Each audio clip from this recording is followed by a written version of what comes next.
Well, welcome to the Debt Matters podcast, where we help Canadians find solutions to their debt with licensed insolvency trustees from across Canada. I'm Wayne Kay. Today, we got a great discussion regarding when's the best time to declare bankruptcy. You're probably feeling a lot of stress, and we don't want you to be stressed out. So, helping us with today, we've got Jillian Taylor-Mancusi with LC Taylor, licensed insolvency trustee in Winnipeg. Jillian, thanks for being on the show today.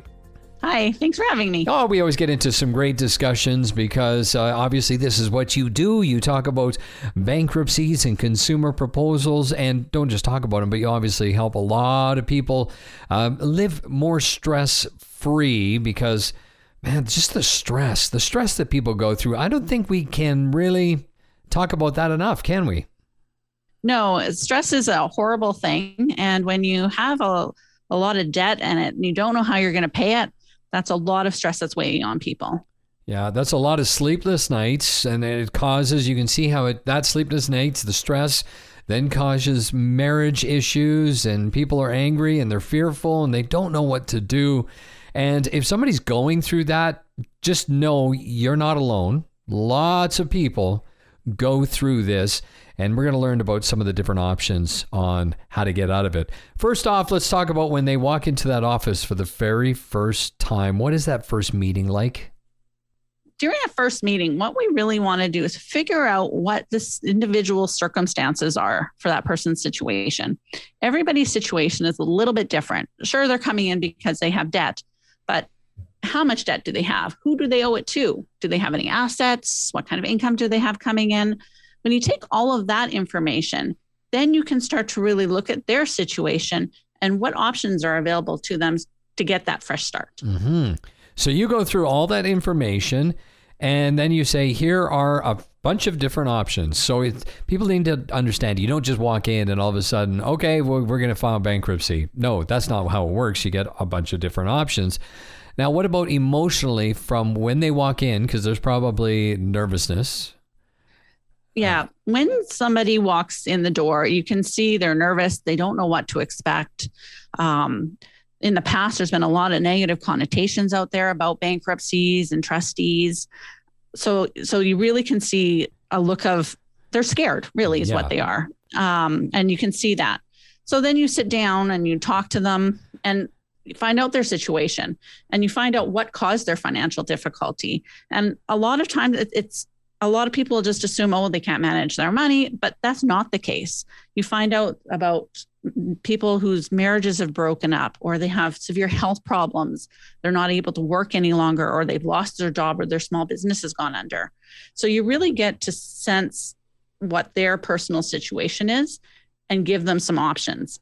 And that leads to the best part of my job, is because when I can find a solution for somebody and see that weight lifted off their chest, and, they'll start to laugh or they'll leave with a smile on their face, then you know that you've done your job. I love that. And I think that was the most important thing to be said, is they walk in with just severe stress. Nothing has changed, just that they know that there's options and they realize that it's okay and you're there to help them. So let's talk about that. We've talked about consumer debt and how much money people are actually, usually, I think it's the average is $50,000 in debt. Is that right? Yeah, $50,000 according to the latest stats, which came out for the 2019 year, which has actually gone down because in 2016, the average amount of debt people had when they filed was over $80,000. So people are really starting to understand that there are options out there, and they don't have to let the debt continue to grow before they find options. Mm-hmm. So let's talk about that. What point do they actually make a phone call to figure out about declaring bankruptcy or maybe doing a consumer proposal? A lot of people will wait until they get collection calls or threats of being garnished, having their wages garnished. But really, people should contact us at that time when they realize, I don't think I'm going to be able to make this payment. Or, I'm making the payments, but it's really tight. Buying groceries is tight because I have to make all these debt payments. That's when you should call the trustee, because at that point you might have more options than if you wait until the time where your wages are being garnished, or you don't have any equity left in a property. and your options start to diminish. When that happens, when somebody comes in to see you and they are not they're not having their wages garnished, they're not getting the collection calls, but they're stressed out about the debt that's been growing and they're wondering about some options. Is there often times where you send them away where they say, you know what, okay, I now kind of have a little bit of a mini strategy that I can do, and they don't have to do anything with you? Yeah, you know what? That happens a lot, because what we can do is sometimes we can sit down with people and go through how much money they have coming in, what their expenses are, send them away to start keeping track of their income and expenses, because you really need a good 3 months of expenses so that you can figure out a budget.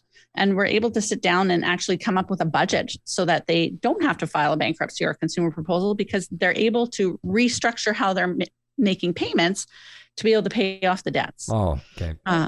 Or sometimes there's enough equity in a property where maybe they could remortgage their property and pay off the debts. Things that people don't necessarily think about because they just have that worry and they just don't know what to do.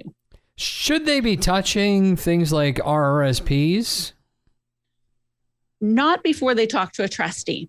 And the reason I say that, for example, in Manitoba, where I am, RSPs are exempt from seizure. So what that means is if you were to go bankrupt, the trustee isn't able to cash out your RSPs. So you might have other options before you start cashing out your RSPs. RSPs are there for when you retire. And you'll be really happy when you retire that you did not cash out those RSPs. The other thing about cashing out RSPs is there's a good chance you're going to owe on your income tax, because RSPs, when you get them, lower your taxable income. So there's a good chance that you might get an income tax refund. But the opposite's true when you cash it out, because when you cash it out, the amount you cash out gets put on top of your regular income, and you're likely to owe income tax on that. So there's other connotations that can happen if you cash out an RSP. Oh, okay. So that's really important to know, because a lot of people will say, well, I need to make this payment, and so I guess I'll just borrow from the RRSP. Is that the same with a TFSA, tax-free savings account, I guess, or can they seize the TFSA? Yeah. So a tax-free savings account is something that can be seized. There are different exemptions depending on how it's invested for things like exemptions for cash on hand. But you don't run into that same problem with income tax that you would with an RSP. Mm-hmm. Okay. So savings are a little bit different than an RSP. Gotcha. All right. How about reaching out to family and friends and borrowing money? Is this a good idea? Definitely not.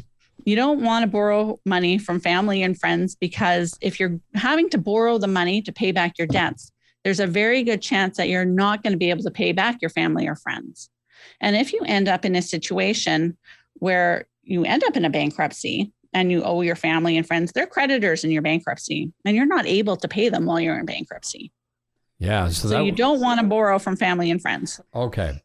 If you're the family or friend and people are asking you to co-sign loans for them, you want to be careful of that, because if somebody's having financial difficulty and you co-sign a loan for them and say they end up going bankrupt, well, the reason that they got a co-signer is because the financial institution didn't really know if they were able to pay that debt back. So if they go bankrupt, you're now going to be on the hook for paying that loan back. So if you're going to co-sign for somebody, make sure that you're able to make those monthly payments before you co-sign, because if they can't, you're going to have to. I think most people would understand that, but I'm sure a lot of people think, oh, no, that's fine because it's under your name. I'm just co-signing that you can take care of it. But obviously that's wrong. Right. And people don't necessarily know what your financial situation is. Right. They might just think, oh, heck, they just need a co-signer. No big deal. But no, they need the co-signer because the financial institution doesn't necessarily think they can make those payments. And it's not like if you're in financial trouble, it's not like you're telling anybody. This is something that you're keeping to yourself. But I think that was a really good point too, where you said if somebody's coming to you and asking you for money, let's say it's a family member, is that now an open point where you can discuss what their financial situation is? Is it okay for me to pry? If they're asking you for money or to co-sign, then I think it's definitely fair game, because like I said, it's going to come back on you if they're not in that position to pay it. So it is a touchy subject, and most people won't ask. And that's how they end up in trouble if they have to come up with the money for a co-signed loan when somebody files a bankruptcy or a proposal. So call me heartless, but I'm a no person when it comes to this question. If somebody was to come to me and say, unless it was my kids and I know where they're at financially and there was something, hey, can you help us buy a car or something? Maybe. But for the most part, no. And the reason I say this is because I know somebody who lent money and he didn't have a lot. So he used his line of credit to help another guy get $10,000 who then couldn't repay his debt back to this person. And he ended up having to declare, I think he did a consumer proposal, and the other guy kept the $10,000. Exactly. It's exactly the same situation. And you got to be careful because you said maybe if your kids asked. Well, maybe if your kids asked, you co-signed it, but what if they defaulted and they came to you? Could you afford those payments? Yes. You'll do a lot of things for your, rhetorically, you'll do a lot of things for your kids because you want to always help out your kids, right? Yeah. It's kind of the rule of thumb. You always do things for your kids. But I think that's the hardest thing that I have to tell people is just because they're your kids doesn't mean that you have to go into financial difficulty for them. Mm-hmm. And it's hard. That's hard to do as a parent. I know a parent here locally that has their child ended up with COVID and has a very severe case of it, was now not able to work and wanted to move home. And he said, we can't do it. We've got other kids. We got other things going on. It's just not possible. And that person had to go figure it out on their own. But yeah, my friend was gutted that he had to do this. Yeah, if you can help them, great. By all means, help your kids out. But don't put yourself behind the 8 ball because you want to help your kids. Do you see that happen a lot? Actually, we do see that a lot. People will get loans to pay for things for their kids or help their kids out when they can't afford it themselves. They're having a hard time buying their medication or buying their groceries, but yet they're sending money to their children to help them out.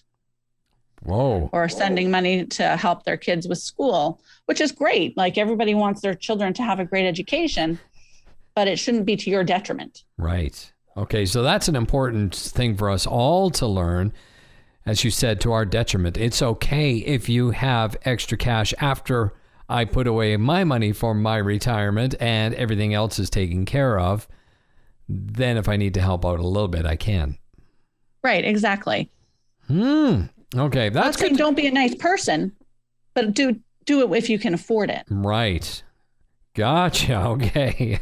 And I'm sure that would be a miserable discussion for a lot of family members to say no. Yeah, it's really hard for parents and grandparents to say no because they feel like they're saying, oh, well, I don't love you, I don't care, but that's not really it. They're saying, I do love you and I do care, but I can't help you. Mm-hmm. Okay. So that's a deep one. I think it emotionally, it would be hard on a lot of people, as we just talked about. What else do we need to know regarding when the best time is for declaring bankruptcy? Let's say you start getting these collection calls. Your debts are now in collections. Are there still options at that point? Yes, definitely. As soon as you file something like a bankruptcy or a consumer proposal, there's something called a stay of proceedings that goes into place. What that means is that nobody can sue you, garnish your wages, or take any other collection practices against you. And that's immediate as of the filing of the bankruptcy or the proposal. So if you're getting collection calls or you got a statement of claim that your creditors are taking you to court, what they're trying to do is get a judgment against you. And once they get that judgment against you, then they can go back to court and apply for a garnishment order. So once they start to garnish you, they can take 30% of your gross wages. So that's a big chunk of money that comes off right off the top. So if you file a bankruptcy or proposal, that stay of proceedings goes into place automatically. So definitely, if you have a collection call coming in, then you might want to talk to a trustee because it just starts to escalate from there. Mm-hmm. So as soon as you start getting those kinds of high-pressured phone calls, because they're not always polite. No. Collection agents tend to work on commission. So if they can get you to pay, well, that's how they get paid. So sometimes they're a little ruthless to try and force you to pay so that they can get paid. Mm-hmm. But there are rules about how they can contact you, I believe. There are rules, but it doesn't take the stress off when you're getting numerous phone calls a day or they're starting to call you at work. Even though there are rules, doesn't mean that sometimes they just don't push the line a little bit. So if all of a sudden the person's getting garnished wages, that 30%, ouch, because that now what are you going to do? Because you couldn't afford to make the payments beforehand. Now all of a sudden you're losing 30%. Will that, when I reach out and we start that consumer proposal, will that stop that 30% from being garnished as well? Yes, that stops automatically. Really? So even though in a proposal, what you're doing is you're proposing a debt settlement to your creditors, they get 45 days to vote on that. That stay of proceedings goes into place right at day one when you file. So that stay takes place that whole 45 days until you know what's happening with your proposal. Oh, okay. That's great to know. And then what happens after 45 days? 45 days is when the votes are up. So basically, the reason it's called a proposal is you're proposing it to your creditors and they get the opportunity to vote on whether or not they accept it. Okay. If they accept it, it's legally binding on them. If they vote against it, what we'll do is call a creditors meeting and try and negotiate something else out. And at that 45-day mark, that's when we count all the votes. Gotcha. Okay, that makes perfect sense. I love how you just make people feel better about debt. Debt is such a scary topic, but yet you sound so good with all the different options that are there. That's the thing. There are options. So people shouldn't be scared or worried because we can most often find a solution that's going to put them back on a fresh start. Terrific. And of course, we keep telling people that you can always reach out for the very first meeting, and that one is often complimentary. Always. And if you know, it takes a couple of meetings even. We want to make sure that you understand your options and that you pick the best option for you, because you don't want to pick an option that's going to keep, cash flow tight and keep you stressed out. You want an option that's going to get you back on your feet. So if it takes more than one, it takes more than one. I love it. Jillian, thank you very much for all the information on the show today. Oh, you're welcome. Well, that's Jillian Taylor-Mancusi from LC Taylor, licensed insolvency trustee in Winnipeg. If you want to learn more, schedule that free consultation with LC Taylor, you can head over to lctaylor.com. And that's it for today's Debt Matters podcast. Make sure you subscribe wherever you get your favorite podcasts from. And of course, for more information, you can always check out debtmatters.ca. Thanks so much for listening.